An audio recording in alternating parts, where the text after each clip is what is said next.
We're going deep, and we're going hard. Nikolai's in hell right now.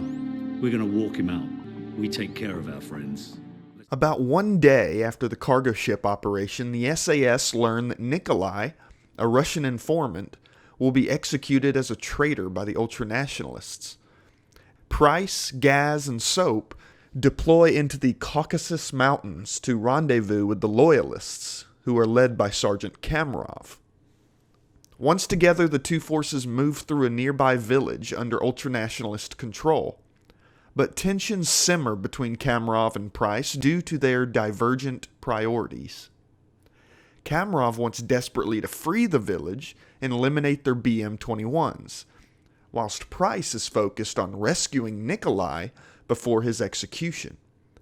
And this leads to a confrontation high above the battlefield, where Gaz intimidates Kamarov into revealing Nikolai's location, a house at the northeastern edge of the village. The team moves to the building, stealthily secures Nikolai, and extracts via helicopter as the Loyalists successfully retake the village.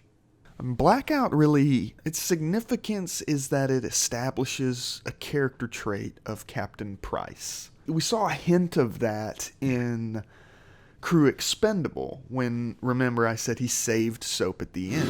Jump for it!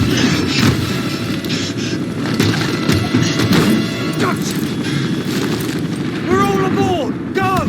In this one, if it happens more than once, right, we see evidence more than once, we can definitively call that a character trait. The whole premise of this mission is that the SAS is moving in to secure the life of a Russian informant who supplied intel, which ultimately led to the cargo ship operation in the Crew Expendable mission. So this guy was very, very helpful. And when we see Price and Kamarov and Gaz kind of get into that spat, you kind of get the urgency of Price's care for those he is responsible for, right? He can no longer just help these people free this random village. He's got to save this guy because, he feels responsible for him. Maybe he put him in that position. We don't know. But he feels responsible and wants to go save him above all other, circumstances that present themselves. You can pretty much sum it up in Price's iconic line. We take care of our friends. In a building at the west end of this town. We're going to secure the perimeter and grab Al-Assad. Hurrah! Lock and load. The same day that the SAS go after Nikolai, in reaction to Al-Assad's execution of President al-Fulani, the United States deploys thousands of Marines, including another player character, Sergeant Paul Jackson, to the Middle East in hopes of removing the revolutionary from power. Despite securing a coastal town, the operation yields no sign of Al-Assad.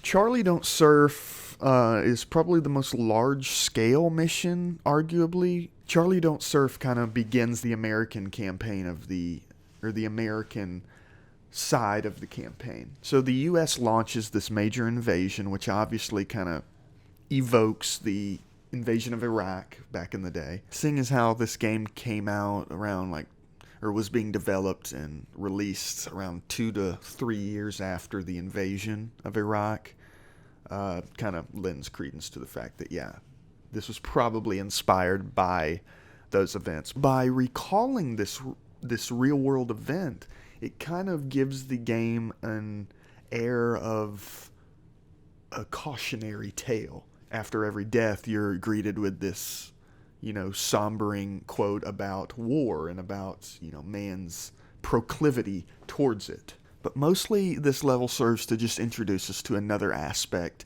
and another player character in the campaign. Copy. Bravo is inbound. Tell Warpig to stand by. We're on our way. The next day, a M1A2 Abrams tank, codenamed Warpig, is stranded in a bog, with Assad's forces closing in.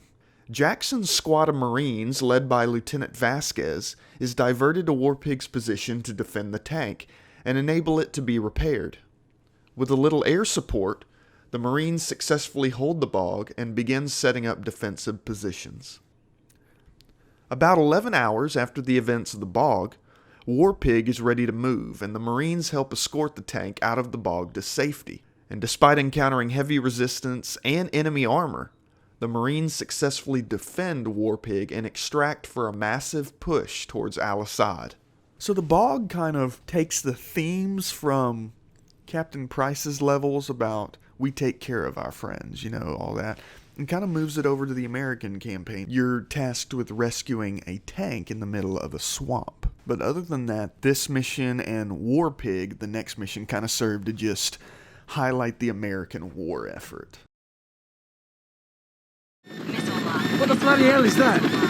Incoming missile! Hang on! Roughly an hour and a half after extracting Nikolai, the SAS chopper is brought down by a Stinger missile. Price, Gaz, Nikolai, and Soap survive the crash and make their way across enemy territory, avoiding helicopters and ground troops. With an assist from an AC-130, the SAS squad successfully extract and deliver Nikolai to a German safe house. We return back to the SAS, and this is the first time where Soap gets to kind of prove his mettle a little bit, because towards the end, after their chopper is shot down by Stinger missiles, he actually uses Stinger missiles to destroy a chopper. So literally what happened to them at the beginning of the level mirrors the end of the level, which again is just, So after he takes down this chopper with the Stinger missiles, you hear compliments from, I think, Gaz. Bloody nice shooting this, Soap. And so, you kind of puff your chest out a little bit more, like, yeah, I can do stuff. So I think that's the point of that level, is at least its service to the larger story is that it shows Soap is gaining stature within the squad. Marines, we have a possible fix on Al-Assad in the capital city. 1st Battalion is en route. 2 hours after the events of War Pig, the United States attacks what is believed to be Al-Assad's position. A force numbering roughly 30,000 troops, including Lieutenant Vasquez, Sergeant Jackson, and their squad, descends upon the capital city. Upon clearing the area, SEAL Team 6 reports a nuclear device in the city, and American forces immediately begin withdrawing. During the retreat, Cobra Helicopter Deadly is shot down. The pilot, alone, survives the crash. Vasquez, Jackson, and their team set down and attempt a rescue, but the worst comes to pass. A nuclear bomb is set off in the city, killing the American forces, as well as Assad's remaining soldiers. Shock and Awe is... So it's very aptly named. Shock and Awe is an actual tactic on the battlefield where an army, say, to scare the enemy or just to demonstrate how tough you are, let's say that.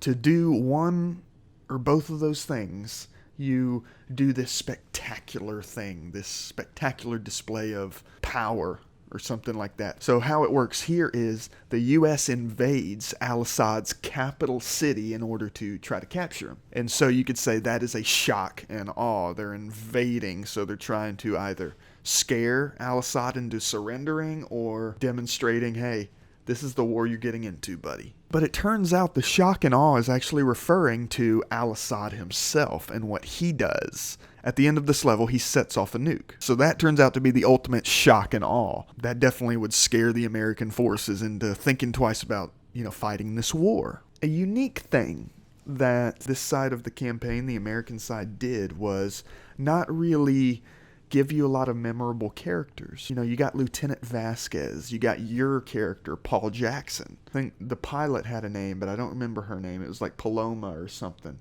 But there weren't a lot of primary named characters, which are a staple of the Call of Duty campaigns and stories. Now, I think this was intentional. This nuke going off and, this devastation, it killed 30,000 U.S. troops. So the devastation was kind of meant to evoke the real-life conflict, the war that America had just gone through. The relative anonymity of, say, Paul Jackson. This soldier that you're playing as could be any other soldier on this battlefield. It could be one of 30,000 other young men who put their lives on the line here, and young women. As I'm realizing it now, I guess that's what the American campaign in Modern Warfare was all about. Nailing down this horror of war. the true cautionary tale of war ultimately is the American side of it. Because, again, it was made by an American developer a few years after a major American invasion that retrospectively has been called a disaster.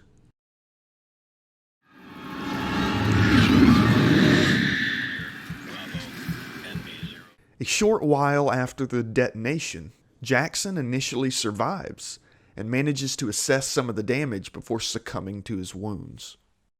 I remember leaving this level with such an awe just when I looked up and saw the remains of the mushroom cloud, and this very eerie, haunting level. And you could kind of view this level as a post-mortem on humanity's tendency towards war, towards violent confrontation. It's allowing you to look around and say, okay, this is what this brings us, you know, that kind of thing.